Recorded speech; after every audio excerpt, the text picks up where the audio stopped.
Hey, this is Dave Zirin from Edge of Sports TV, only on the Real News Network. I'm speaking with Jibril Rajoub, who among many titles is also the head of the Palestinian Olympic Committee. We're coming to you from Olympic Paris. Mr. Rajoub, thank you for joining us.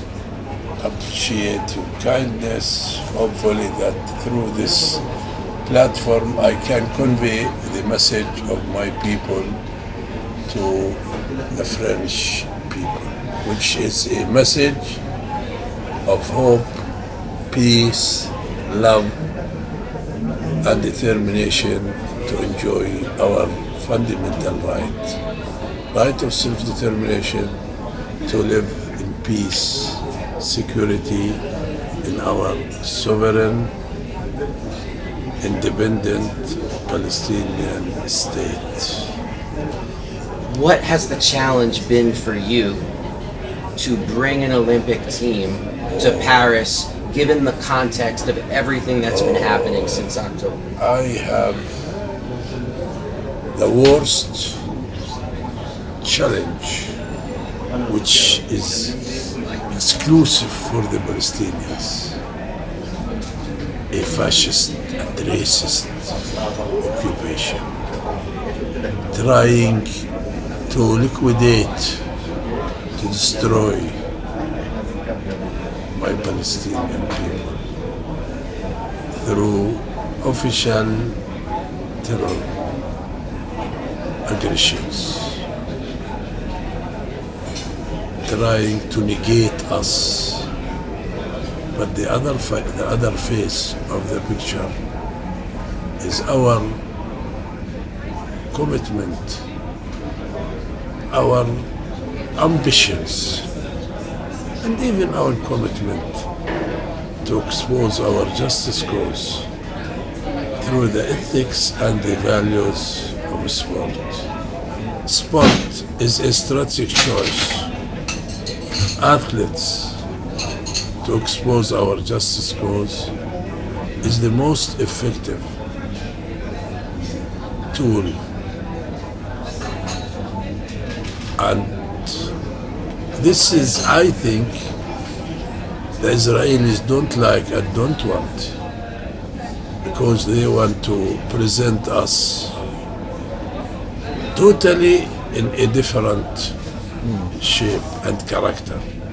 But I am insisting, and I am working, and in spite closure, killing, suffocation, ethnical cleansing in Gaza, destroying all the facilities of sport, and even some of them are used as concentration camps in the West Bank, we had to suspend all official sport activities because of the Israeli crazy and stupid and fascist policies on the ground.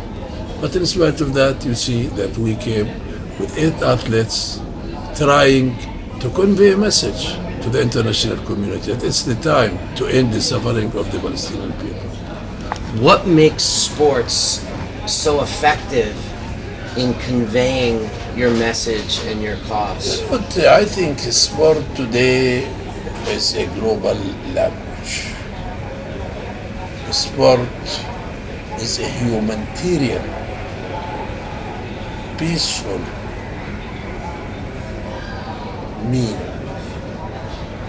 As therefore, I myself, I suffered, and I don't want to see anyone suffering. I spent 17 years in Israeli jails, which was worse than the Bastille. Okay, but in spite of that, I don't want to cause suffering to anyone, no matter who is he and where is he coming from. As I do believe that using sport, using athletes as an asset in our resistance and in our struggle, it's very effective. And the way, even here in France, the way that we were received and all over the world is encouraging me and motivating me to continue this path. A peaceful, a non-violence tool, sport, athletes, football, and so on. That goes to my next question. how has the Palestinian delegation, the Palestinian athletes, how have you been welcomed, treated, received here in Paris? Very friendly, with roses, smiling wherever we go. The French people, the normal people, are welcoming us in a friendly, smiling, lovely way, feeling. Even the president of France received me well and encouraged me to continue. And also, he's trying to send a message of hope to our world. And I think he can. He can play a great role in the current situation to send a message of hope to the Palestinians.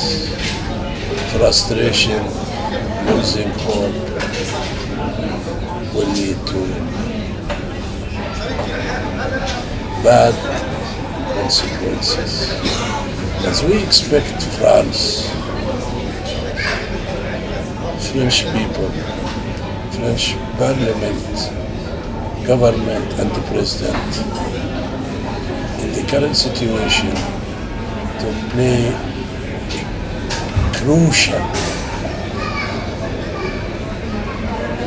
in order not to let the Palestinians losing hope. It's the time, believe me, it's the time. Otherwise, pushing us to the vicious cycle, the cycle of bloodshedding and killing. They are playing on the hands of this fascist, crazy, stupid Bibi and his racist government. Bibi is the same model of Goebbels. Bibi and his government is a real threat for regional stability and global peace. They're expansionists, they're fascist. The way that they are behaving, the way that they are talking about the Palestinians as if we are not existing. They cannot deny that more than 7 or about 7 million Palestinians living in historic Palestine. Could they ignore? Could they continue in this apartheid? Wow. Policy, this is the question. The ball is in the court of the international community. The free peoples, France, which the French Revolution 2 centuries ago inspired the whole world. 14th of July, 1789 inspired the whole world. It's the time for the disciples of that revolution to come up and say, enough is enough. As you well know, there is the Olympic Charter. There is also something called the Olympic Truce. Israel has violated the Charter and the Truce flagrantly. Israel is insisting to violate all the principles, all the truces, all the charters, and continue their crazy and fascist doctrine to dictate facts by killing, by destroying, by occupying, by suffocating the Palestinians. The Israelis have no right, because of the Holocaust, which we denounce, which we are against. We did not do that. Someone else. Why we should be a scapegoat? Why we should pay the price? Do the grandsons of the victims of the Holocaust have the right to do the same against the Palestinian people. The killing of tens of thousands in Gaza, the destruction of the whole infrastructure. What does this mean? For what? Do they have the right? Which kind of justification? Because of the Holocaust, we are not responsible, and we should not. And this inferiority complex for the Europeans should be removed. And even for the Jews themselves, they have to understand that this crazy and stupid and rightist fascist government is a real threat for their own existential. So why, given that they have violated the Olympic Charter, that they have violated the Olympic truce, why is Israel allowed to field a team at the Olympics? The athlete who raised the flag, a judo champion, he himself signed a missile, sending it to the kids of Gaza, from me to you. Does he have the right to attend? The president of the Olympic Committee of Israel visited, encouraged, and even some players and athletes were part of the Israeli occupying forces, killing and so on. Having official sport activities in the occupied territories, East Jerusalem, West Bank, is a clear-cut violation of the Olympic Charter and FIFA statutes. The ball is in the court of Europe, who are responsible for the Holocaust, and it's the time for them to raise red card. It was not a great honor for France and for the IOC to have the Israelis. It's not a political issue for me. It's a moral issue. It's a legal issue. It's a sport issue. It's ethical issue. But this is the Holocaust inferiority complex syndrome, which is leading, which is motivating. What does the International Olympic Committee not understand? Brother, I am not their spokesperson. I did my best, and I will continue on two directions. From one side, we'll keep developing sport, encouraging the youth in Palestine to follow the ethics and the values of sport as an effective platform to expose the suffering of our people, and at the same time to keep on working in all fronts in order to have Israel sanctioned, being punished by IOC and FIFA. Believe me, when I go to the history of South Africa, 60 years, 80 years, last century, it was kindergarten with what the Israelis are doing against the Palestinians. Wow, I also really wanted to ask you about the Algerian judoka who did not compete against, I know that's Algeria, not Palestine, but should athletes not even compete against Israeli athletes here? What counsel would you give athletes? especially athletes who are appalled by what's happening. Once again, I think the Israelis did lose their right to attend and to compete, and I don't think that anyone who cannot, for sport reasons, who cannot play should be sanctioned. I would like, to address an Israeli athlete with the ethics of the game. Could he tolerate competing against a Nazi athlete? Believe me, this is the same. This is the same.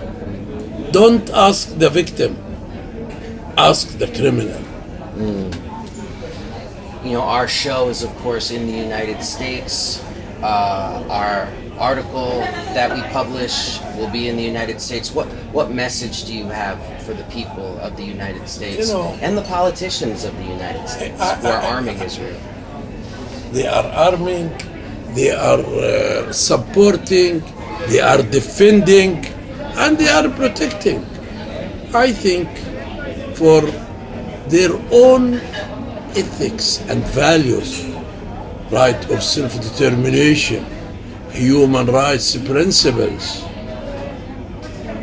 and even for their own national security interests in the Middle East and all over the world, I call for them to raise a red card to Israel. The Israelis have the right to live in peace and security, but within their internationally recognized borders. The establishment of a Palestinian sovereign state next to the state of Israel, the emergence of such a state will contribute to regional stability, global peace, and the Israelis, I am sure, then have the right and will enjoy security and stability. The Israelis cannot continue their expansionist and their fascist policies on the ground and at the same time think that they can enjoy security and being integrated in the Middle East. No security, no integration without the emergence of an independent sovereign state. And you've been so generous with your time.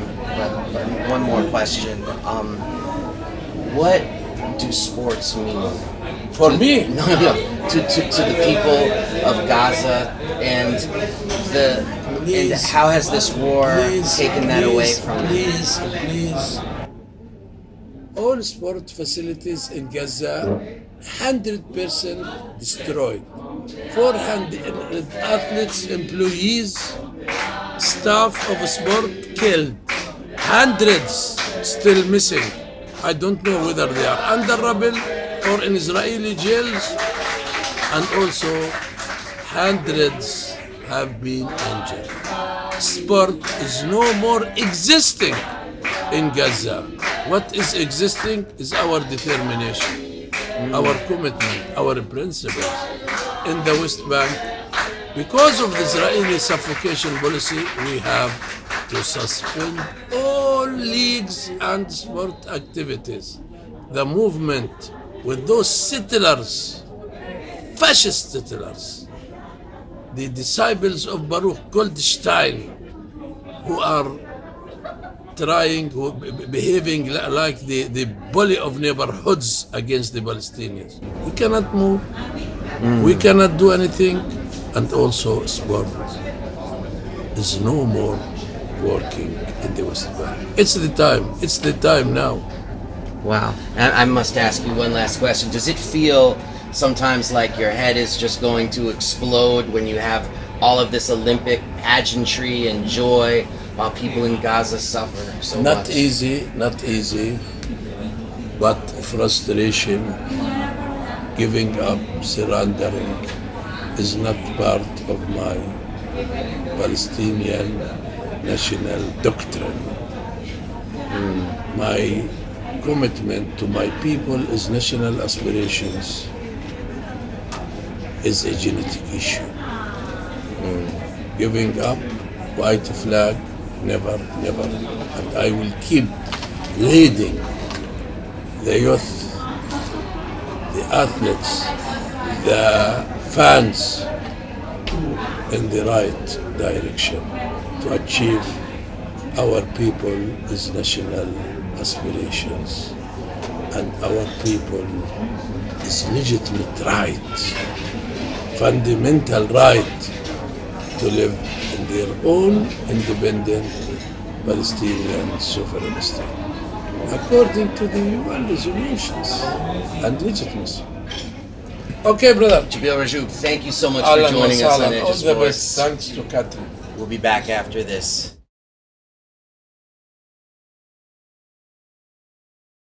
Thank you so much for watching the Real News Network, where we lift up the voices, stories, and struggles that you care about most.